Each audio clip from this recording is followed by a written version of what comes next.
నమస్తే, welcome to our channel. Thumbnail చూసే ఉంటారు. అసలు అర్చనకి ఏం జరిగింది, మీలో ఎంతమందికి ఈ నిజం తెలుసు? అక్టోబర్ 2, 3కి స్టార్ట్ అయింది. ఒక గ్యాస్ట్రిక్ పెయిన్ లాగా. అప్పటికి 5th మంత్ ప్రెగ్నెంట్.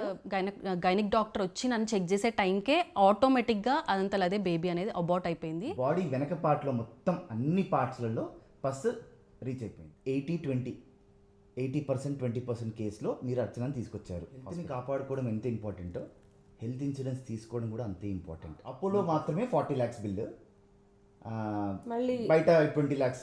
ఇంపాక్ట్ గురు వాళ్ళు జెన్యూన్ కేసెస్నే తీసుకుంటారు, కానీ అల్లాటప్పా కేసెస్ తీసుకొని డబ్బులు సంపాదించడానికి ఎలాంటి అవకాశం ఇవ్వరు అని చెప్పాలి. అదేమన్నా ఇంపాక్ట్ గురు డబ్బు సంపాదించుకొని చెప్తుందా? ఏమన్నా వాళ్ళు మొత్తం ఆధారాలు లేనిది వాళ్ళు అసలు లింకే క్రియేట్ చేయరు. మన వెంట వచ్చేది ఆస్తులు కాదు, మన వెంట వచ్చేది పాపం పుణ్యము. పుణ్యం అంటే దానం చేయటం, పాపం అంటే ఒకరిని కూడా అనుకోవటం. ఇవన్నిటి గురించి ఒక క్లారిటీ ఇద్దామని చెప్పేసి మేము ఈ వీడియోలో రావడం జరిగింది. సో నేను డిశ్చార్జ్ అయిన తర్వాత ఒక వీడియో అయితే తీసాము. అప్పుడు అందరు అడిగారు ఏమైంది అని చెప్పేసి. ఆ వీడియోలో ఏం జరిగిందని చెప్పాను. కాకపోతే నేను డీటెయిల్గా అయితే ఆ వీడియోలో చెప్పలేకపోయాను. ఎందుకు అనంటే అప్పుడు నేనున్న సిచ్యుయేషన్, మేమందరం ఉన్న సిచ్యుయేషన్ అంత ట్రామాటిక్ ఉండే కాబట్టి నేను అంత డీటెయిల్గా ఆ వీడియోలో చెప్పలేకపోయాను. అండ్ మోరోవర్ ఇంకొక పాయింట్ కూడా, ఈ వీడియోస్ గురించి ఎక్కువ తీస్తే కూడా కొంతమంది మెసేజెస్ కమెంట్స్ ఎలా పెట్టారంటే ఇలాంటి ఒక సిచ్యుయేషన్ని కూడా వాడుకొని మీరు వీడియోస్ పెడుతున్నారు అన్నట్టు కూడా పెట్టారు. సో అది వేరే వాళ్ళకి ఇది జరిగింది చెప్పడం అనే ఇంటెన్షనే తప్ప దీని నుంచి మేము ఏదో ఎర్న్ చేయాలి అనే ఇంటెన్షన్ ఆబ్వియస్గా ఎవరికి లేదండి. అందుకని మేము ఏమనుకున్నామంటే వద్దు ఇలాంటి వీడియోస్ మనం ఇంకా పెట్టకపోవడమే మంచిది, వేరేలాగా వెళ్ళిపోతుంది అని చెప్పేసి ఇంకా మేము దాని గురించి పెట్టలేదు.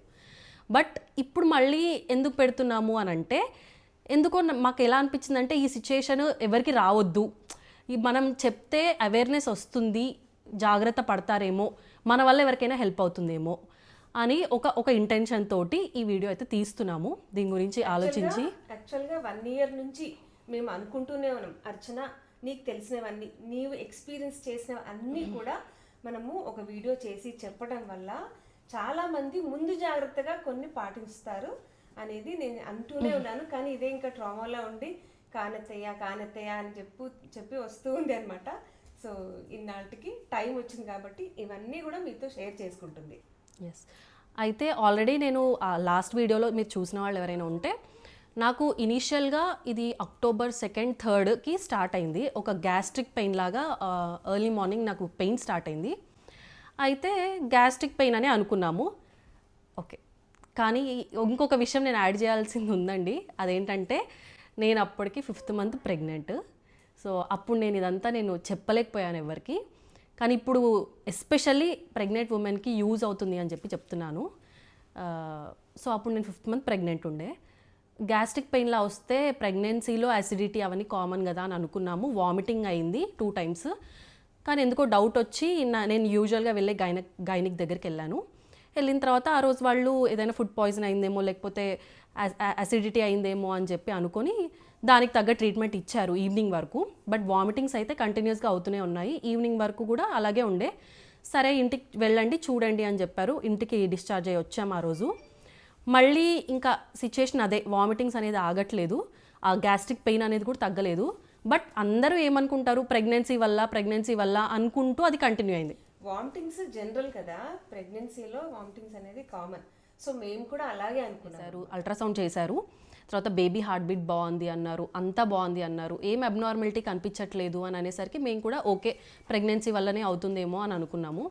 సో ఇంకా దాని తర్వాత అలాగే ఒక 1 week దాకా నాకు ట్రీట్మెంట్ జరుగుతూనే ఉంది. డాక్టర్స్ ఏం సస్పెక్ట్ చేయలేకపోతున్నారు. నాకు ఆన్గోయింగ్ వామిటింగ్స్ కంటిన్యూస్గా, ఏం తిన్నా వామిటింగ్, ఏం తాగినా వామిటింగ్.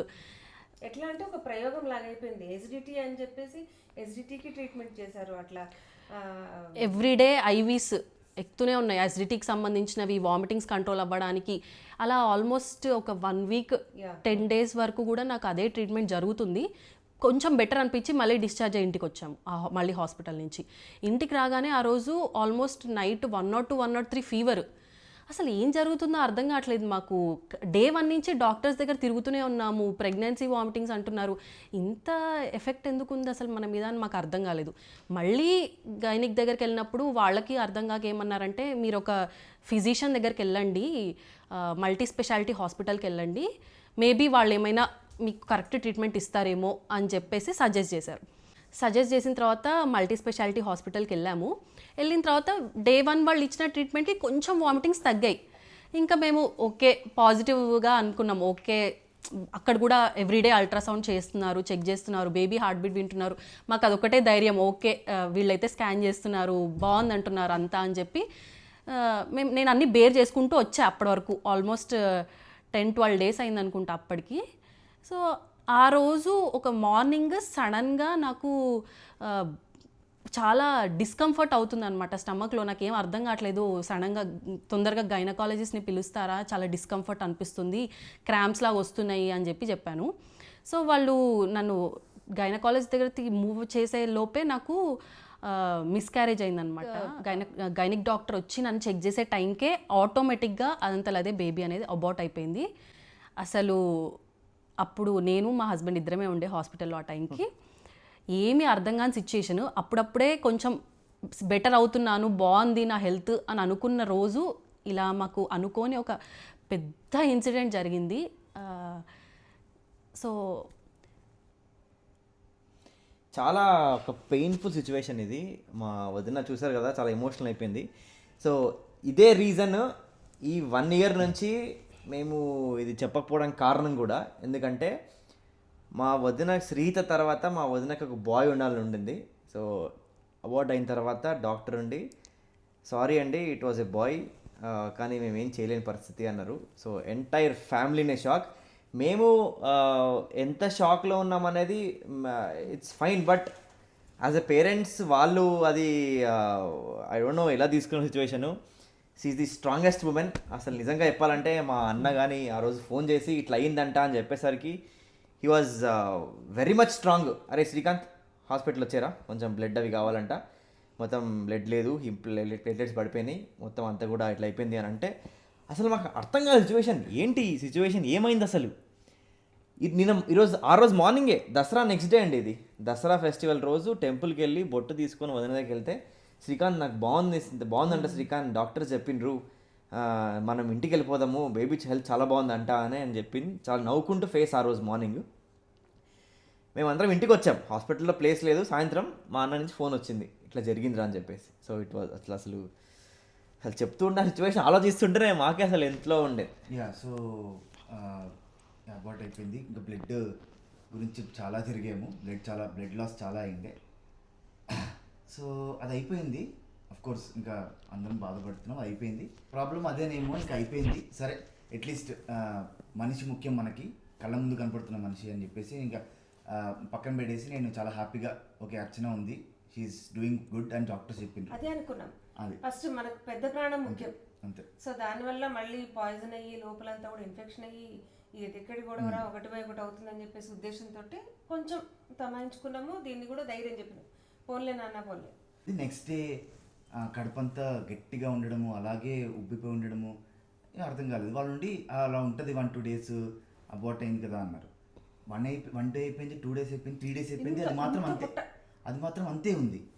ఏంటిది అని చెప్పేసి అప్పుడు గ్యాస్ట్రిక్ డాక్టర్ని పిలిస్తే అప్పుడు సిటీ స్కాన్ చేశారు. ఎందుకంటే ప్రెగ్నెన్సీ టైంలో సిటీ స్కాన్ చేయకూడదు, ఆ రేడియేషన్స్ పడవు కాబట్టి. అప్పుడు సిటీ స్కాన్ చేస్తే అప్పుడు తెలిసింది యాక్చువల్ రీజన్ ఏంటి అనేది, ఇన్ని రోజులకి రీజన్ ఏంటి అనేది.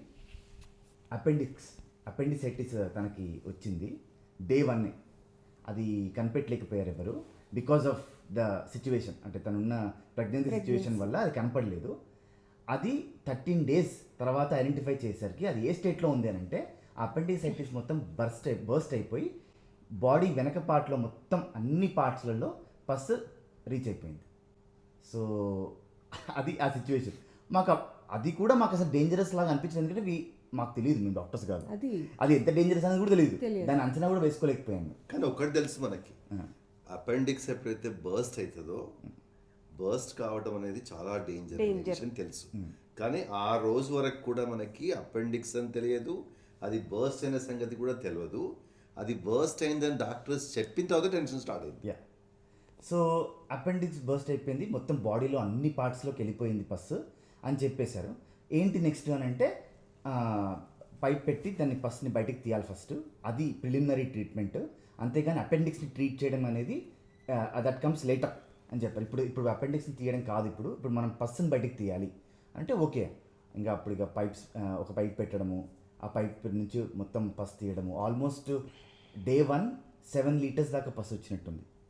సో 7 లీటర్స్ పస్ అనేసరికి షాక్. అది ఏంటి అంత వస్తుంది ఆ పస్ నిజంగానే అసలు, ఎందుకంటే నేను ఇప్పుడు చూడలేదు ఆ సినారియో.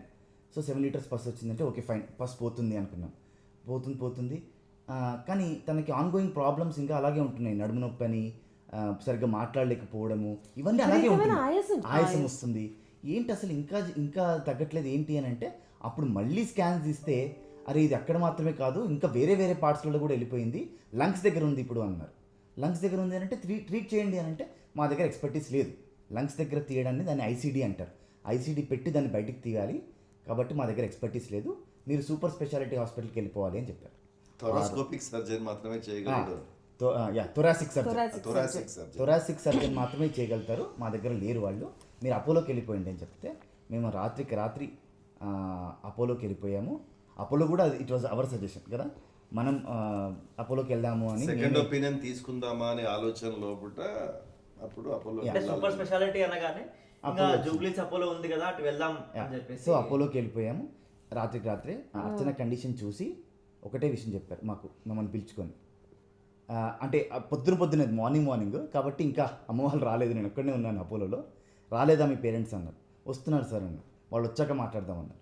వచ్చిన తర్వాత రూమ్లో కూర్చోబెట్టుకొని 80% 20% కేసులో మీరు అర్చనని తీసుకొచ్చారు హాస్పిటల్కి, కాబట్టి ఇక్కడి నుంచి let's hope for the best. ఇదంతా ఎప్పుడు జరిగింది అని అంటే October 3rd స్టార్ట్ అవుతే October 29th మేము అపోలోకి వెళ్ళాం. సో 26 days అప్పటికే అయిపోయాయి. మేము ఆల్రెడీ సఫర్ అవుతున్నాం 26 days నుంచి. చాలా లేట్ అయిపోయింది అప్పుడు. చాలా లేట్ చేసాము. చాలా లేట్. అసలు అది మాకు నెత్తిలో అది ఏదో శని కూర్చుందా మరి ఏంటో తెలియదు కానీ మనమేం ఇక్కడే మల్టీ స్పెషాలిటీ కదా అని అనుకున్నాము, బాగా అవుతుంది అని అనుకున్నాం తప్పించి ఇంత ఎక్స్పెక్ట్ చేయలేదు. సో ఇంకా పోతూనే ఉన్నాయి కానీ అసలు మా వదిలిని చూడలేకపోయాము ఎవరు ఫ్యామిలీలో. కంప్లీట్లీ ఒక 20 kgs వెయిట్ డౌన్ అయిపోయింది. అసలు మాట్లాడడానికి రావట్లేదు, వెళ్తే ఒక నవ్వు కాదు కదా, అసలు కళ్ళు తెరిచి చూడడమే గ్రేట్ అయిపోయింది. మా వదిన తెలిసి ఏదో ఉన్న హాస్పిటల్ తీసుకెళ్తున్నారు, ల్యాబ్ వెళ్ళి తీసుకెళ్తున్నారు, టెస్ట్లు చేస్తున్నారు, పట్టుకొస్తున్నారు.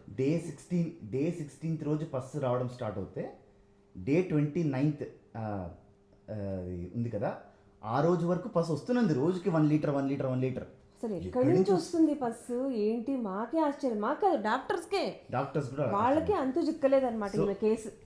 సో ఇంకా సండే డాక్టర్స్ ఆపరేషన్ చేయరు, బట్ స్టేబుల్గానే ఉంది కండిషను, ఛాన్సెస్ ఇలా ఉన్నాయి కానీ అలాగని చెప్పేసి భయంకరంగా కూడా ఏం లేదు.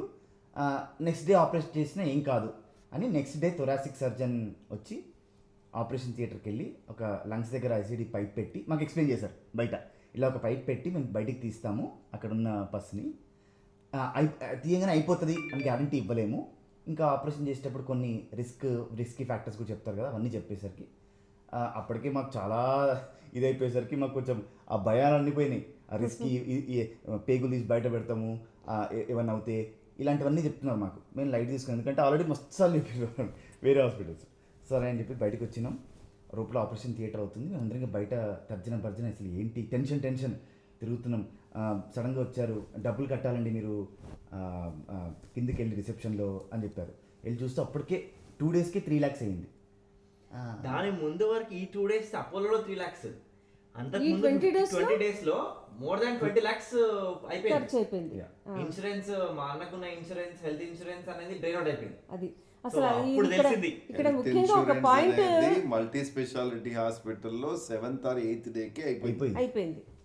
సో ఇక్కడ ఒక పాయింట్ చెప్పాలనుకుంది అర్చన అందరికీ కూడా, అంటే మనకు తెలియక మనం ఇన్సూరెన్స్కి మనం అదే దాన్ని ఏమంటారు ఓవర్ కాన్ఫిడెన్స్ ఇంత ఏమవుతుందిలే కొంచెం ఉన్న చాలే ఇన్సూరెన్స్ అనే ఉద్దేశంతో కొంచెమే ఉంది. యాక్చువల్గా ఏంటంటే ప్రెగ్నెంట్ న్యూస్ విన్న తర్వాత నేను చాలామంది అడుగుతున్నారు కదా వర్క్ చేయట్లేదని. సో ప్రెగ్నెన్సీలో మనం రిస్క్ తీసుకోవడం వద్దు, ఇక్కడి నుంచి ట్రావెలింగ్ అదంతా ఇబ్బంది అవుతుంది, పర్లేదు అని చెప్పి నేను ప్రెగ్నెంట్ అవ్వగానే కొద్ది రోజులకే రిజిగ్నేషన్ పెట్టేసి రిజైన్ చేశాను. సో నాకంటూ ఇన్సూరెన్స్ ఏం లేదు. సో మా హస్బెండ్కి మాత్రం 5 lakhs corporate insurance corporate insurance 5 lakhs అదే అప్పుడు అంత అవేర్నెస్ లేదు మనకి, ఇంత సివియర్ గా మనకి ఇది వస్తుంది లక్షల్లో మనకు ఇన్సూరెన్స్ అంటే ఓన్లీ మహా అంటే డెలివరీకి ఎంత అవుతుంది అంతవరకే ఉంది మా బ్రెయిన్. డెలివరీకి ఎంత అవసరం వస్తుంది అంతే తప్ప ఇలాంటి ఒక ఎమర్జెన్సీ వస్తుందని మేమైతే కలలో కూడా అనుకోలేదు. ఈరోజు ఈ వీడియోలో ఇంకొక ఇంపార్టెంట్ థింగ్ ఇది చెప్పడం ఏంటి అని అంటే, అవేర్నెస్ పెంచడం ఏంటంటే, హెల్త్ని కాపాడుకోవడం ఎంత ఇంపార్టెంటో హెల్త్ ఇన్సూరెన్స్ తీసుకోవడం కూడా అంతే ఇంపార్టెంట్.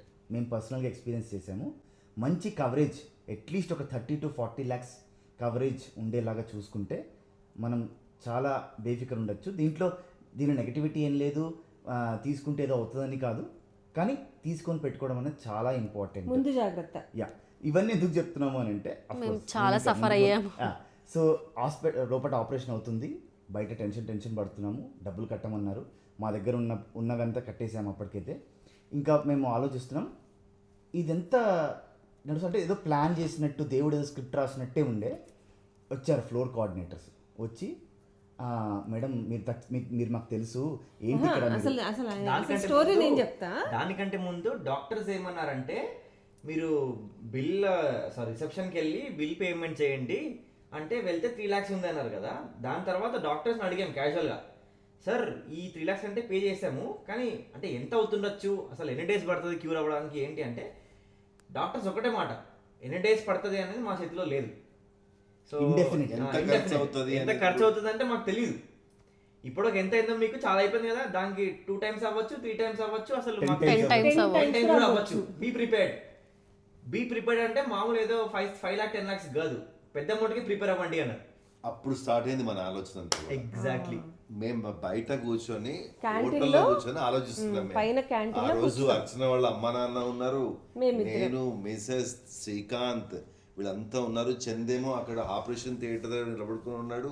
బయట మేము ఆలోచిస్తున్నాము, తర్జన భర్జన అవుతున్నాం, అసలు ఎక్కడి నుంచి తీసుకుంటాం ఏంటి అనేది.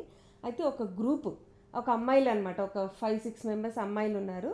వాళ్ళు ఫ్లోర్ కోఆర్డినేటర్స్ అంటారు వాళ్ళు. అవునా, అపోలోలో ప్రతి ఫ్లోర్కి కోఆర్డినేటర్ ఉంటారు, వాళ్ళు మనల్ని గుర్తుపట్టింది. ఆ అమ్మాయిలు వచ్చేసి, ఆంటీ మీ వీడియోస్ చూస్తాము చాలా బాగుంటాయి అని చెప్పేసి, ఏమైంది అంటే ఇట్లా అర్చన అంటే, అరే అర్చన మీ కోడలే కదా, అవును తన కేసు అంతా కూడా చాలా కాంప్లికేటెడ్గా ఉంది, అసలు డాక్టర్స్కి కూడా అంతు చిక్కట్లేదు అసలు, అది మీరు ఒక పని చేయండి ఆంటీ, మీకు వెల్ విషర్గా మేము ఒక సలహా ఇస్తున్నాము, మీరేమి దీంట్లో సంకోచించాల్సిన అవసరం లేదు, పెద్ద పెద్ద డాక్టర్స్ కానీ పెద్ద పెద్ద ఫ్యామిలీస్ వాళ్ళు కూడా ఇలాంటి ఇంపాక్ట్ గురు ద్వారా ఫండ్ రేజ్ చేస్తారు, సో మీరు కూడా ఇలా చెయ్యండి అని చెప్పి వాళ్ళు సలహా ఇవ్వడం జరిగింది. అంటే అప్పుడు మాకు అర్థం కాలేదు, అంటే వాళ్ళు మాకున్న టెన్షన్లో ఇంపాక్ట్ గురు వచ్చి వాళ్ళు ఎక్స్ప్లెయిన్ చేసి వెళ్ళిపోయినారు. తర్వాత మేము దాని గురించి రీసెర్చ్ చేస్తే, సో ఒక క్రౌడ్ ఫండింగ్, ఇంపాక్ట్ గురు అనేది ఒక క్రౌడ్ ఫండింగ్, అది హాస్పిటల్కి అండ్ వాళ్ళకి టైఅప్ ఉంటుంది, ఒక NGO. దాని ద్వారా సోషల్ మీడియాలో కానివ్వండి, మన క్లోజ్ సర్కిల్లో ఫ్యామిలీ ఫ్రెండ్స్లో ఆ లింక్ అనేది క్రియేట్ చేసి ఇస్తే, అది హాస్పిటల్ అకౌంట్తో లింక్ అయ్యి మన పేమెంట్ ఎంతైతే ట్రీట్మెంట్కి అవుతుందో దాని తగ్గట్టుగా పేమెంట్ మనం ఫండ్ చేస్తుంటే, అది వాళ్ళు హాస్పిటల్ అకౌంట్ వాళ్ళే తీసుకుంటూ ఉంటారు అన్నమాట. ఆ పర్టికులర్ అకౌంట్ నుంచి అలా తీసుకొని మనం కట్టాల్సిన అమౌంట్ నుంచి అది కట్ చేస్తూ ఉంటారు అనేది తెలిసింది మాకు. అది కూడా 1 week ఆలోచించినాం, అసలు అంటే ఎట్లా వెళ్తుంది జనాలకు ఏంటి తెలీదు, నెగిటివ్గా వెళ్తుందా పాజిటివ్గా వెళ్తుందా అసలు అడగొచ్చా లేదా, అసలు ఎటువంటి మాకు అసలు ఐడియాస్ లేవన్నమాట. ఆ టైంలో ఇంకా తెలుసా, ఈ ఫ్లోర్ కోఆర్డినేటర్సే ఇచ్చిన ఐడియా, మేడం మీరు సోషల్ మీడియాలో ఉన్నారు, మీకు రేజ్ అవుతాయి ఫండ్స్ అని చెప్తే కూడా మేము ఆలోచించినాం. రేజ్ అవుతాయి అనే విషయం మాకు తెలుసండి, ఎందుకంటే మాకు వచ్చే ఆదరణ అభిమానం మాకు తెలుసు, అప్పటికే ఐడియా ఉంది మాకు జనాల దగ్గర నుంచి. ఎన్కరేజ్ చేసుకోకూడదు అని ఎంతో ఆలోచించాం. చాలా మంది మాకు మా నియర్ అండ్ డియర్ వాళ్ళని అందరినీ ఒపీనియన్ తీసుకున్నాం, ఇలా చేస్తే ఎట్లుంటుంది, ప్రోస్ ఏంటి కాన్స్ ఏంటి, ఎందుకంటే మేమే డిస్కస్ చేసుకుంటే ఇన్సైడ్ ద బాక్స్ ఉంటాం, అవుట్ ఆఫ్ ద బాక్స్ ఆలోచనలు కావాలి మాకు అని చెప్పేసి అందరిని అడగడం, ఏం చేస్తే బాగుంటుంది, పెట్టాలా పెట్టద్దా, ఈ ఆలోచిస్తుంటే ప్రతిరోజు 1.5 lakh 2 lakhs 1 lakh 1.5 lakh ఇలా బిల్ అవుతున్నాం ప్రతిరోజు. కండిషన్ బెటర్ అవుతుందా అంటే కండిషన్ బెటర్ అవ్వట్లేదు. మళ్ళీ అమ్మాయిలు చెప్పినాక కూడా 1 week ఆలోచించిన తర్వాత ఏమైంది అంటే, మళ్ళీ వాళ్ళే వచ్చి ఏమన్నారంటే, నాకు తెలుసు మేడం మీరు ఏం ఆలోచిస్తున్నారో. ఈ సిచ్యువేషన్ మేము మీ ఒక్కరి దగ్గరే కాదు, మీకు ఫస్ట్ టైం కావచ్చు సిచ్యువేషను, కానీ మేము as a employees here, as you know మేము ఈ ఆర్గనైజేషన్ రన్ చేస్తున్నాము, మాకు ఇది తెలుసు కాబట్టి. ఈ హాస్పిటల్లో మీలాంటి వాళ్ళు ఎంతో మంది పేషెంట్స్ ఉన్నారండి. సో క్రౌడ్ ఫండింగ్ అనేది ఒక యూనో ఫైనాన్షియల్ స్టేటస్ మీద ఏంటి దాన్ని బేస్ చేసుకొని కాకుండా ఇమ్మీడియట్గా లిక్విడ్ అమౌంట్ కావాలి ఎమర్జెన్సీ మెడికల్ ఎమర్జెన్సీస్లో అన్నప్పుడు ఇది one of the quickest and easiest way madam. So మీరు ట్రై చేయండి. ఎంతోమంది బిజినెస్ మ్యాన్లు, పొలిటీషియన్లు వాళ్ళు కూడా ఇది యూజ్ చేస్తారు, అట్లేం లేదు, మీరు చేయండి అని ఒక ధైర్యం ఇస్తే అప్పుడే మేము ఆ లింక్ వాళ్ళు క్రియేట్ చేసి అండ్ ఏదైతే డయాగ్నోసిస్ అయితే హాస్పిటల్ వాళ్ళు ఇచ్చారో సో అది కూడా పాపం వాళ్ళే క్రియేట్ చేసి మాకు ఒక లింక్ ఇచ్చేసి ఇది పెట్టండి అన్నారు. బికాస్ వీఆర్ ఇన్ సిచ్యువేషన్, మేము ఏ సిచ్యువేషన్ ఉన్నామంటే అసలు ఏం జరుగుతుంది అనే అర్థం చేసుకెళ్ళిపోయి అన్నీ జరిగిపోయినాయి కూడా. అప్పుడు మా ఇన్స్టాగ్రామ్ అకౌంట్లో, యూట్యూబ్లో అయితే ఎక్కడ మేము చెప్పలేదు దీని గురించి, ఎందుకంటే అప్పటి వరకు అసలు ఏమీ తెలియదు. ఆ 1 month మా యూట్యూబ్ ఛానల్ డ్రై ఉంది, ఒక్క వీడియో లేదు, ఒక్క షార్ట్ లేదు. ఆ 1 month అసలు ఏమీ పోస్ట్ చేయలేదు. అండ్ మోర్ ఓవర్ ఇన్స్టాగ్రామ్లో మాత్రమే పెట్టడానికి రీజన్ ఏంటి అని అంటే మాకు ఆ గిల్ట్ క్యారీ చేసే ఉద్దేశం లేదు, ఆ గిల్ట్ క్యారీ చేయాలన్న ఒక ఇంట్రెస్ట్ లేదు. ఎందుకంటే మేము ఒకరి దగ్గర నుంచి తీసుకున్నాము అనే గిల్ట్ నేను క్యారీ చేయాలని అనుకోలేదు. కాబట్టి నేను అది కూడా నేనే చెప్పాను వీళ్ళందరికీ ఇన్స్ట్రక్షన్, అరే ఇన్స్టాగ్రామ్స్లో పెట్టినా కూడా స్టోరీయే పెట్టండి, వీడియోస్ చేయొద్దు, పర్సిస్ట్ అవ్వకూడదు, మన ఫేస్ చూపిస్తూ అడగకూడదు, వద్దు, వస్తే వచ్చింది లేకపోతే లేదు, మీ ఎక్కడో అక్కడి నుంచి తీసుకొని వద్దాం అనే ఉద్దేశంతోనే. మీకు మరి గుర్తుందో లేదో మీ అందరికీ, అప్పుడు అంటే 2024లో జరిగింది వే బ్యాక్. స్టోరీస్ 24 hours ఈరోజు మార్నింగ్ 10కి పెడితే నెక్స్ట్ డే మార్నింగ్ 10కి అది వెళ్ళిపోయింది. దాని తర్వాత మేము మళ్ళీ కూడా ఎప్పుడు దాన్ని చేయలేదు. అండ్ గాడ్స్ గ్రేస్ అండ్ మీ అందరి యూనో అభిమానము అని ఉంది, బ్లెస్సింగ్స్ ఉన్నాయి. ఫండ్ మనకు పంపించిన వాళ్ళలో ఫ్రెండ్స్ ఉన్నారు, కలీగ్స్ ఉన్నారు, సబ్స్క్రైబర్స్ ఉన్నారు, ఇంకా మన నైబర్స్, రిలేటివ్స్ చాలా మంది హెల్ప్ చేశారు ఆ లింక్ ద్వారా. దానికైతే మేము చాలా థ్యాంక్ఫుల్ ఉండే. డైరెక్ట్గా హాస్పిటల్ అకౌంట్కి టైఅప్ అయి ఉంటుంది. అంటే ఇదేదో మా చెప్తున్నాం కాదు, ఇంపాక్ట్ గురు జనరల్ అంటే ఇంపాక్ట్ గురు ఇప్పుడు ఎవరికైనా కూడా హెల్ప్ అవ్వచ్చు. కొంతమంది మాకు పర్సనల్గా కూడా రీచ్ అవుట్ అయ్యారు, మీరు ఇంపాక్ట్ గురు అప్పుడు రేజ్ చేశారు కదా, ఎలా రేజ్ చేశారు అని. ఈ వీడియో ద్వారా చాలా మందికి ఇంపాక్ట్ గురు గురించి అయితే ఆ రోజు ఇంపాక్ట్ గురు అనే కాదు, ఇంకా 3-4 NGOs ఉన్నాయి ఏవైతే లీగల్గా ఏవైతే రన్ చేస్తున్నాయో. కొన్ని బయట ఉన్నాయి కానివ్వండి, వాళ్ళు ఏంటంటే వాళ్ళ పర్సనల్ అకౌంట్స్, వాళ్ళ QRs ఇస్తూ ఉంటారన్నమాట. సో అవన్నీ కాకుండా ఇలాంటి కొన్ని NGOs ఉన్నాయి who are tie up with this super speciality hospitals. వాళ్ళ త్రూ వెళ్తే మాత్రం మీకు కంప్లీట్గా ఒక ప్రొసీజర్ వాళ్ళే దగ్గర ఉండి చూసుకొని ఇది వచ్చాయని. మేము ఆ రోజు మాకు వితిన్ 24 to 30 hours మాకు అరౌండ్ ఒక 12 to 13 lakhs మధ్యలో పూల్ అయ్యాయండి అమౌంట్. సో వాళ్ళు ఏమన్నా అంటే అసలు నిజంగా సార్ మీకు ఎంత ఫాలోయింగ్ ఉంది, మీరు చాలామంది హెల్ప్ చేశారు, మీకు 13 lakhs అనేది 40 hours 24 to 30 hours చాలా రేర్గా మేము ఎప్పుడు చూడలేదు, చాలా మంచి పూల్ అయింది, మీరు ఇంకా కంటిన్యూ చేయండి అన్నారు. మేము అన్నాం నో, అసలు మాకే అర్థం కాలేదు, అరే ఇంత ఆదరణ చూపిస్తున్నారు ఏంటి, సో ఎట్లనే వేసి మేము ఏదో ఒకటి చెయ్యాలి, మేము అరేంజ్ చేస్తాము అని చెప్పేసి. ఇంపాక్ట్ గురులో వాడు చెప్పినట్టు 24-30 hours 12-13 lakhs అక్యుములేట్ అయ్యాక మేము ఆపేసినాక కూడా అర్చన ఇంకా 15 days హాస్పిటల్లో ఉంది. రోజు 1.5 lakh బిల్ అవుతూనే ఉంది. యాక్చువల్గా ఎంత అయింది మొత్తం బిల్లు అని అంటే 60 lakhs దాకా వచ్చింది మొత్తం. అపోలో మాత్రమే 40 lakhs బిల్లు, బయట 20 lakhs ఆల్రెడీ చెప్పాము. సో మొత్తం 60 lakhs. సో మాకు ఇంపాక్ట్ గురిలో వచ్చింది 12-13 lakhs. వీళ్ళందరూ ఆలోచించి మళ్ళీ ఏమనుకున్నారంటే ఫస్ట్ అర్చన ఏమంటుందో అడగాలి అని అనుకున్నారు. సో నేను ఐసీయూలో ఉంటే వచ్చి ఇలా ఒక ఫండ్ రైజ్ చేయొచ్చు అంట నన్ను అడిగారు. యాక్చువల్గా చెప్పాలంటే వీళ్ళు నాకు అమౌంట్ ఎంతనో చెప్పట్లేదు, కానీ నాకు అర్థం అవుతుంది అక్కడ చాలా బిగ్ అమౌంటే అవుతుంది అని చెప్పి. కానీ ఆబ్వియస్గా నా ముందైతే ఏం డిస్కస్ చేయట్లేదు. నేను ఒకటే చెప్పాను, లైక్ అప్పటికే నాకు అర్థమైంది చాలా సేవ్ చేసుకున్న అమౌంట్ అంతా కూడా డబ్బు ఖర్చు పెడుతున్నారు అని అర్థమైంది, ఒక చిన్న ప్రాపర్టీ తీసేశారు అని అర్థమైంది. ఆబ్వియస్గా ఒక మిడిల్ క్లాస్ వాళ్ళమంటే అంత ఈజీగా అంత పెద్ద అమౌంట్ అయితే రాదు, కాబట్టి చాలా కష్టపడుతున్నారు అర్థమైంది. నేను ఒకటే చెప్పాను, మీకు ఓకే అనిపిస్తే చేయండి, నాకు అలాంటి ఏం లేదు అని చెప్పి. వీళ్ళు ఏమనుకున్నారంటే ఫస్ట్ ఏదో ఒక రకంగా ఆల్రెడీ పాపం బేబీ అబార్ట్ అయిందని చెప్పి చాలా బాధలో ఉంది అది, దాన్ని ఫస్ట్ మనం తొందరగా బయటపడేద్దాము అనేది అదే ఆలోచనలో ఉన్నాం మేము అసలు. వీళ్ళ ప్లాన్ మొత్తం దాని గురించే ఉండే. శ్రీహిత కానివ్వండి అండ్ మా ఇంట్లో మా 5 మంది, మా ఇంట్లో 6 మందికి అత్తమామకి తప్ప ప్రాపర్ సిచ్యువేషన్ ఏంటి అనేది ఎవ్వరికి తెలీదు. చేస్తే వాళ్ళకి అర్థం అవ్వట్లేదు. అదేంట్రా మీ నెగ్లిజెన్స్ అంటారు వాళ్ళు, మనలేదు మేమే తప్పు చేసినట్టు. సో ఎవరికి అర్థం కావట్లేదు. సో అసలు ఇంత ఖర్చు అవుతుందని కూడా తెలీదు, అసలు ఏమవుతుంది ఏంటి అనడానికి అసలు ఎవరికి ఒక క్లారిటీ లేదన్నమాట. అందులో per day 2 lakhs, per day 3 lakhs అట్లా ఖర్చు అవుతుంటే అసలు ఎక్కడ అప్పులు తీసుకున్నారు, అక్కడికి అప్పులు తీసుకున్నారు, తీరుస్తున్నారు. ఇంకా ఎక్కడికి నాకు అసలు నిజంగా చెప్పాలంటే వాళ్ళు వచ్చేసి మనకు మంచి సలహా ఇచ్చారు అనే ఉద్దేశంతో టకామని ఒప్పేసుకొని అరే చేద్దాం రా, నాకు ఇట్లా కొడుకుకు కష్టం కాకూడదు, ఇట్లా కోడలికి కష్టం కాకూడదు, ఫ్యామిలీ ఎంత మంచిగా ఉండాలనే ఉద్దేశంతో మేము అది ముందుకు వెళ్ళాల్సి వచ్చింది. అది నా ఫోర్స్ కూడా ఎక్కువనే ఉంటుంది దాంట్లో. సరే, ఈ ఇంపాక్ట్ గ్రూప్ ఫైనాన్షియల్స్ ఇవన్నీ పక్కన పెడితే ఇది చెప్పడానికి రీజన్ ఏంటి అంటే మళ్ళీ అవేర్నెస్, హెల్త్ ఇన్సూరెన్స్. ఇదేదో మేమేదో ఇట్లా చేసామట అని చెప్పుకోవడం కాదు, కానీ ఎందుకంటే హెల్త్ ఇన్సూరెన్స్ ఇంత మనకి ఇప్పుడున్న ఈ ఫైనాన్షియల్ సిచ్యువేషన్స్ లో ఈ ఫైనాన్షియల్ ఇన్స్టిట్యూషన్స్ లోన్స్ ఇచ్చేసరికి మన దగ్గర ఉన్న ఇవన్నీ కూడా మనం ఈఎంఐలో కొనుక్కొని మంత్లో శాలరీ వస్తుంది, ఈఎంఐలు పే చేసుకుంటూ ఇల్లు కొనుక్కున్నామా, కార్లు కొనుక్కుందామా, ప్రాపర్గా ఈఎంఐ సెట్ అయిపోయినాయి. సో మహా అంటే 10,000 15,000 మిగులుతున్నాయి మంత్లీ. వాటితోని ఇంత పెద్ద మెడికల్ ఎక్స్పెన్సెస్ తీర్చుకోవాలంటే కష్టం. And all of a sudden అన్నీ తీసేయాలి, ప్రాపర్టీస్ తీసేయాలంటే కూడా ఆ టైంలో కొనడానికి ముందుకు వచ్చేవాళ్ళు కాదు. అండ్ ఉన్న ఈఎంఐలకు అమ్మితే లోన్ అమౌంట్ కంటే తక్కువనే వస్తాయి ప్రాపర్టీస్ అన్నీ. ఫస్ట్ అది ఏదైనా కారో ఏదైనా బండ్లో ఏదైనా ఇల్లు అమ్మాలన్నా కూడా లోన్లో కూడా ఉన్నాయి. సో అట్లా ఎంతో ప్రెషర్.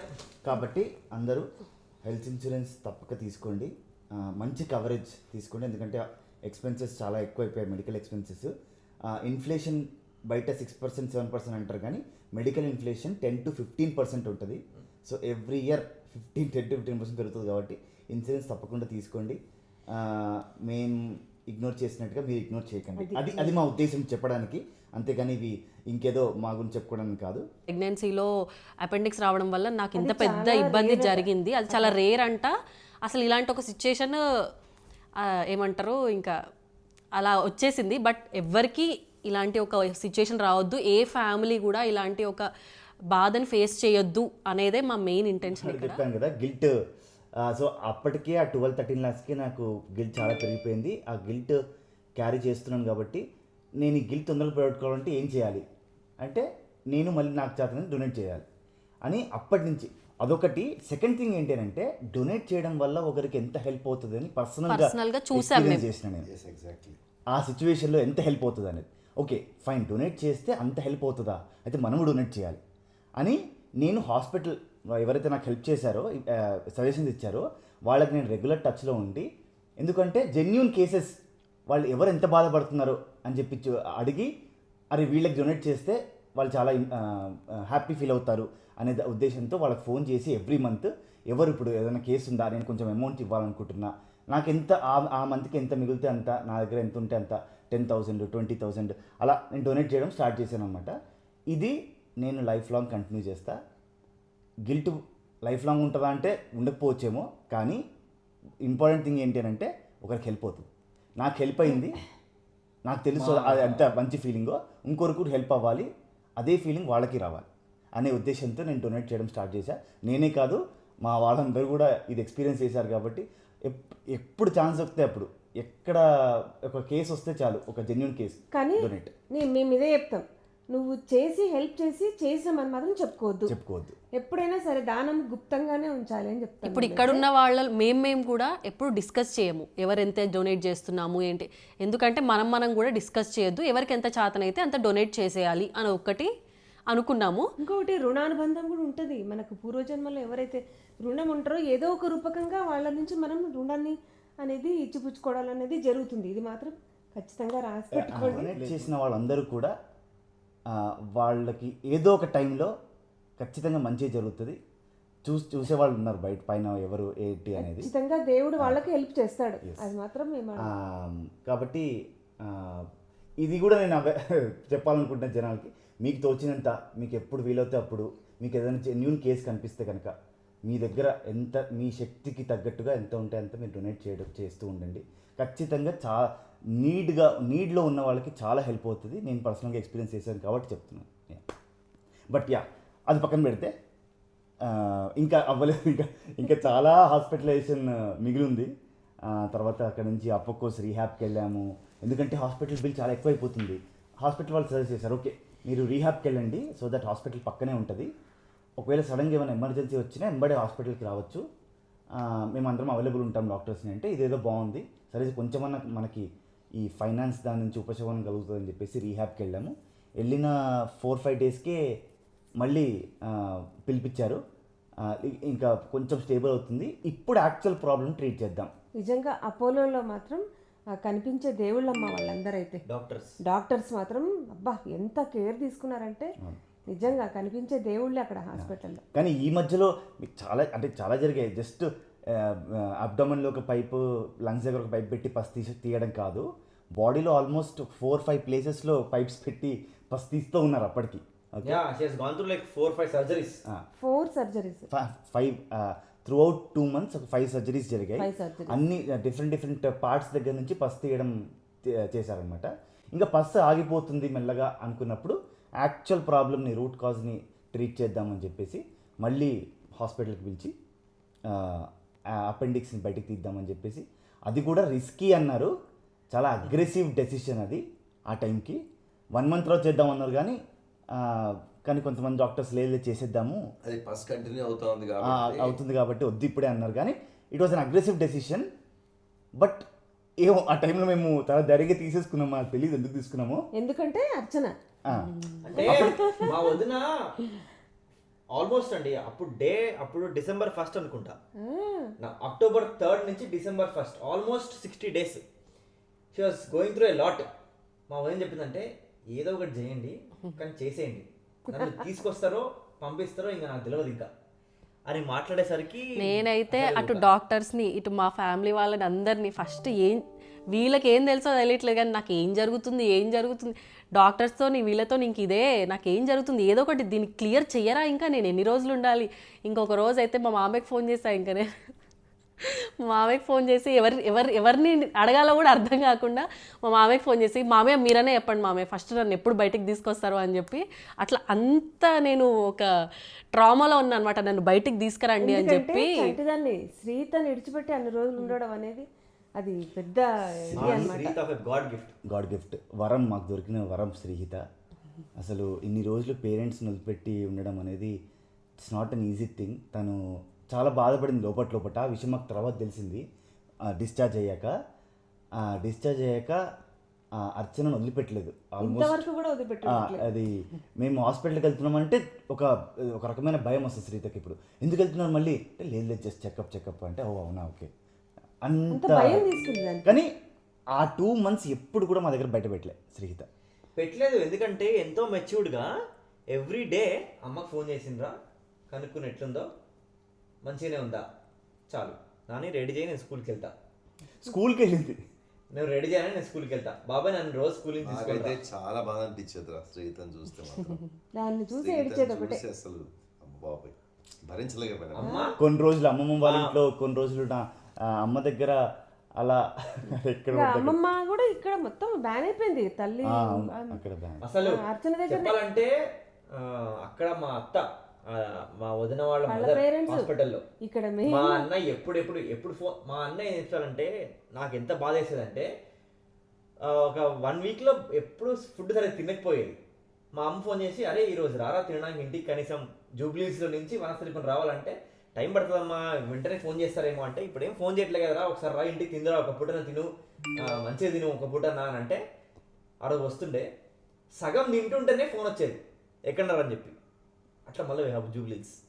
యాక్చువల్గా ఏంటంటే అప్పుడు కార్తీక మాసం, నేను ఒక నియమం పెట్టుకున్నా, సరే కార్తీక మాసం అట్లీస్ట్ ఎవ్రీ మండే ఇంటికి వచ్చి శివుడికి అభిషేకం చేసుకుందాము అని, అలా ఎవ్రీ మండే ఆ సాకుతో ఇంటికి వచ్చేవాడిని. అప్పుడు అర్చన, అబ్బా ఇంటికి వెళ్తున్నావా నాకు భయం అవుతుంది, ఎందుకంటే అంత మోర్ దెన్ ఫిజికల్ ఇష్యూస్ మెంటల్గా చాలా డిస్టర్బ్ అయిపోయింది అర్చన ఆ టైంలో. నేను ఉండాలి అని అనుకునేది. లేదు నేను ఎంబడే ఇట్లా పోయి ఎంబడే వచ్చేస్తా అంతే, ఏం లేదు. ఎందుకంటే నాకు కూడా కొంచెంసేపు శ్రీజతో ఉంటే బాగుంటుందేమో అని చెప్పేసి అనిపించేది. సో సండే నైట్ వెళ్ళి పడుకొని శ్రీజ దగ్గర పడుకొని మళ్ళీ మండే మార్నింగ్ ఎంబడే పూజ చేసుకొని హాస్పిటల్. ఇది ఉండే డైలీ రొటీన్. అమ్మో చాలా చాలా కథలు సో ఉన్నాయి. అంతా ఇంత జరిగిందా అంటే it's an open to everyone. Apollo జూబ్లీస్ పోయి మా వదిన అర్చన మాడుగుల పోయి ఏ డాక్టర్నే నాకు అడగండి అర్చన మాడుగుల అని, ఒక వాళ్ళ కెరీర్లో 20 years 30 years 35 years యూనో ఈ డాక్టర్ ఎక్స్పీరియన్స్లో ఇలాంటి we have never come across such case అంటారు. ఏ డాక్టర్ ఇంత పస్ బయటికి వచ్చిన పేషెంట్ ఎవరు లేరట్రా. లేరు. నాకు తెలిసి అనుకోవచ్చు all over through out 2 months ఒక 15 liters దాకా వచ్చి 15 liters బస్ అయ్యి ఎక్కడి నుంచి తీసుకొచ్చిండ్రు బస్ బయటికి. ఇంకా కొత్తగా ఇంటర్న్షిప్ చేస్తారు చూడు, అది చెప్పు. వాళ్ళని కూడా పిలిపించి చూపిస్తారు. ఐసీలో ఉన్నప్పుడు స్టడీ పడుకోనేకుండా వస్తుండే స్టూడెంట్స్, ఏం జరిగింది, ఏ డేట్ రోజు ఏం జరిగిందంటే నాకు అసలు ఏమీ గుర్తులేదు, ఏ డేట్ ఏంటో అసలు డేట్లు అర్థం కావట్లేదు, డేస్ అర్థం కావట్లేదు, నన్ను వచ్చి ఈ డేట్ రోజు ఇది అయింది, ఆ డేట్ రోజు అట్లా. అంటే వాళ్ళకి కొత్త కేసు కాబట్టి అన్నీ స్టడీ చేయాలి అని వచ్చేవాళ్ళు. డాక్టర్స్ కూడా ఎంత మంచిగా ఉంటుండే అంటే, మళ్ళీ నర్సెస్ కాదు వాళ్ళందరూ యాక్చువల్ డాక్టర్స్. ఐసీలో ఉంది దివాళీ ఆ రోజు, ఒక డాక్టర్ స్వీట్ తీసుకొచ్చి ఇచ్చిండు. అసలు మొత్తం నాకు ఫ్రెండ్స్ ఆ 2 months ఫ్రెండ్స్ ఎవరంటే డాక్టర్సే. అర్చనే రోజు దివాళీ, నీకు మీ ఓల్డ్ స్వీట్ పెట్టలేరేమో, నేను తీసుకొచ్చిన స్వీట్, ఈ స్వీట్ తినని చెప్పేసి ఒక నర్సు స్వీట్ తినొచ్చా అంటే ఏం కాదు తిని నేను చూసుకుంటే ఏమైనా. ఒక నర్సు గుడికి వెళ్ళి పూజ చేసి బొట్టు తెచ్చి పెట్టేది నాకు, నేను ఐసీలో ఉన్నప్పుడు అపోలోలో. అసలు అంటే అలాంటి వాళ్ళందరూ మన చుట్టూ ఉంటే ఎంత పాజిటివిటీ మనకు వస్తుంది. ఇంకొకటి అందరూ వాళ్ళందరూ బ్లెస్సింగ్సే ఇప్పుడు ఇట్లా ఉండడం కారణం. ఆ లింక్ ఎంత బాగుండే, లింక్ ప్రెస్ చేయగానే patient name, what is she going through, తన ట్రీట్మెంట్స్ ఏంటి, ఎప్పుడెప్పుడు ఏం ట్రీట్మెంట్ ఇస్తున్నారు, డాక్టర్స్ ఎవరు, ఏ హాస్పిటల్, ఎంత ఖర్చు అవుతుంది అన్ని. దాని తర్వాత ఎస్టిమేటెడ్ ప్రైస్, మన కాస్ట్ సర్జరీకి ఎంత అవుతుంది, దాని తర్వాత లిస్ట్ ఆఫ్ డోనర్స్, ఎవరెవరు ఎంత ఇచ్చిండ్రు, వాళ్ళ పేర్లు, దాని తర్వాత మీ టార్గెట్ 25 lakhs అనుకోండి, ఎంత అచీవ్ అయ్యారు మీరు, ఎంత వచ్చింది అనేది ఒక ప్రాపర్ వెబ్సైట్ ఇది క్రియేట్ చేసి కిందికి వెళ్తే దాంట్లో ఇంపాక్ట్ గురు త్రూ హాస్పిటల్ నెంబర్స్ ఇవన్నీ ఉండే ఆ రోజు.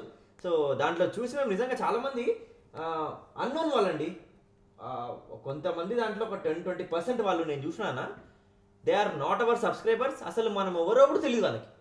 అసలు చల్లాస్ అంటే ఎవరు తెలియని వాళ్ళు డొనేట్ చేసిండ్రు. May God bless her, we do this every month.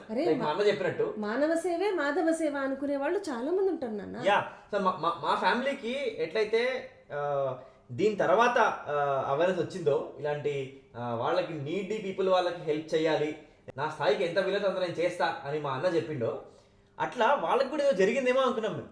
అంటే మనం ఎవరో తెలియదు వాళ్ళకి, వాళ్ళు డొనేట్ చేస్తున్నారు.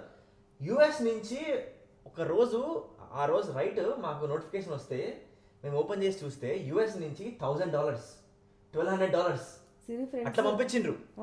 అంటే వాళ్ళు మళ్ళీ ఒక మెసేజ్ కూడా లేదండి, మేము పలానా వాళ్ళము మీకు పంపించిన డబ్బులు అన్న వాళ్ళ నుంచి మెసేజ్ కూడా లేదు, పేర్లు కూడా మెన్షన్ చేయలేదు. కొంతమంది చాలా మంది నేమ్స్ కూడా సరిగా మెన్షన్ చేయలేదు. మేము ఒకరోజు షాక్ అయ్యాం, 74,000 INR వచ్చింది ఒక రోజు. అదే ఆ రోజు మార్నింగ్ పెట్టిన వెంటనే విత్ ఇన్ 6 hours అది ఎవరని చూస్తే కనీసం పేరు కూడా లేదు వాళ్ళది, ఏదో సమ్ కార్టూన్ పేరు ఉంది. దాని తర్వాత ఇంకొకరు 85,000 వాళ్ళొక పేరు. సో అట్లా నిజంగా మాకు చాలా బాగా అనిపించింది. అప్పుడు అనిపించింది అనమాట, మనకు తోచినంత మనం కూడా సహాయం చేయాలి అని చెప్పి. మన వెంట వచ్చేది ఆస్తులు కాదు, మన వెంట వచ్చేది పాపం పుణ్యము.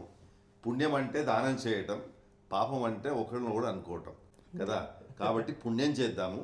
పుణ్యం చేయటంలో దానం చేయడం అనేది అత్యుత్తమ స్థానాన్ని ఆక్రమిస్తుంది, కాబట్టి దానం చేయాలి. అందుకే అసలు మీకు నిజంగా చెప్పాలంటే మా మీద చాలా బాధ్యత ఉంది. ఇప్పుడు బాధ్యత లేకపోయినా నీడీ పీపుల్కి సహాయం చేయాలి, కానీ మేము తీసుకున్నాం కాబట్టి మేము ఇవ్వడానికి సిద్ధంగా ఉన్నాం. ఎటువంటి పరిస్థితి వచ్చినా కూడా మా శక్తి కొలది మేము సహాయం చేస్తూనే ఉన్నాము. మా పెద్దవాడు చంద్రకాంత్ చెప్పినట్టుగా హాస్పిటల్లో ఉండే ఇంపాక్ట్ గురు వాళ్ళని కాంటాక్ట్ చేసి మరి ఎవరైనా నీడీ పీపుల్ ఉంటే చెప్పండి, మేము సహాయం చేస్తామని చెప్పి తెలుసుకొని సహాయం చేస్తూ ఉన్నాం మేము. మేము ఈ వీడియోలో కన్వే చేయాలనుకున్న కొన్ని పాయింట్స్ అయితే కన్వే చేసామని అనుకుంటున్నాము. లైక్ నాకైతే ఫస్ట్ ఉండే ప్రెగ్నెంట్ ఉమెన్ చాలా అట్మోస్ట్ కేర్ తీసుకోవాలి అని చెప్పేసి, ఎందుకంటే వాళ్ళకి అన్ని ప్రాపర్ స్కాన్స్ చెయ్యరు. ఇలాంటివి నాలాగా మాత్రం ఎవ్వరూ ఫేస్ చేయొద్దు. ఏది ఉన్నా కానీ జాగ్రత్తగా ముందే చూపించుకోండి. అదైతే నేను చెప్పాలనుకున్నాను. అండ్ నెక్స్ట్ మా హస్బెండ్ వీళ్ళందరూ చెప్పినట్టుగా ఇన్సూరెన్స్ అయితే తీసుకోండి. ఎందుకంటే ఎవరికి ఇప్పుడు ఏమవుతుందో తెలియని ఒక సిచ్యువేషన్లో బతుకుతున్నాం మనము. 30 years కదా, 25 years కదా అనుకోవడం మాత్రం మన పిచ్చి అనుకోవాలి, అంతే, అవివేకం అనుకోవాలి. ముఖ్యంగా కడుపుతో ఉన్నప్పుడు మనకి ఏ చిన్ని ఇది వచ్చినా కూడా నెగ్లెక్ట్ చేయకుండా హాస్పిటల్కి వెళ్ళి చూపించుకోవాలి అనేది మా అర్చన ఉద్దేశం అన్నమాట. సో అది మీ అందరికీ ఈ రోజు తెలపాలనే ఉద్దేశంతో ఈ వీడియో చేస్తున్నాం. ముఖ్యంగా ఫ్యామిలీలో కూడా ఎవరికైనా ఏదైనా వస్తే ఇప్పుడు మా వాళ్ళందరూ నన్ను చూసుకున్నట్టుగా చాలా జాగ్రత్తగా మనం కూడా ఎవరికి ఏ చిన్న ప్రాబ్లం వచ్చినా అండగా ఉండి, ఫ్యామిలీ అంటే ఏదో కొట్లాడుకొని అలా కాకుండా అందరం కలిసి ఉంటే ఏదైనా జయించవచ్చు, సాధించవచ్చు అని అయితే మేము క్లియర్గా చూసాము. సో అందరూ అలాగే హ్యాపీగా కలిసి ఉండండి, ఒకరికొకరు హెల్ప్ చేసుకోండి. అండ్ లాస్ట్ మేము చెప్పినట్టుగా ఈ ఇంపాక్ట్ గురు అని అంటే మాకు హెల్ప్ అయింది అదొకటి, బట్ చాలా ఉన్నాయంట. సో అలా ఒకళ్ళకొకళ్ళు ఎవరికైతే నీడ్ ఉంటుందో అందరం ఒకళ్ళకొకరు హెల్ప్ చేసుకుందాము, హ్యాపీగా ఉందాము, ఏం నెగిటివిటీ లేకుండా అందరం పాజిటివ్గా హ్యాపీగా ఉండాలి, అంతే. అదే చెప్పాలనుకున్నాం మేమైతే. సో ఇదండి, చాలా మందికి చాలా రకాలుగా చాలా క్లారిటీ వచ్చిందని అనుకుంటున్నాను నేనైతే ఈ వీడియో ద్వారా. సో ఈ వీడియో మీకు నచ్చినట్టయితే లైక్ చేయండి, షేర్ చేయండి అండ్ సబ్స్క్రైబ్ చేసుకోవడం మాత్రం మర్చిపోకండి. Thank you, bye.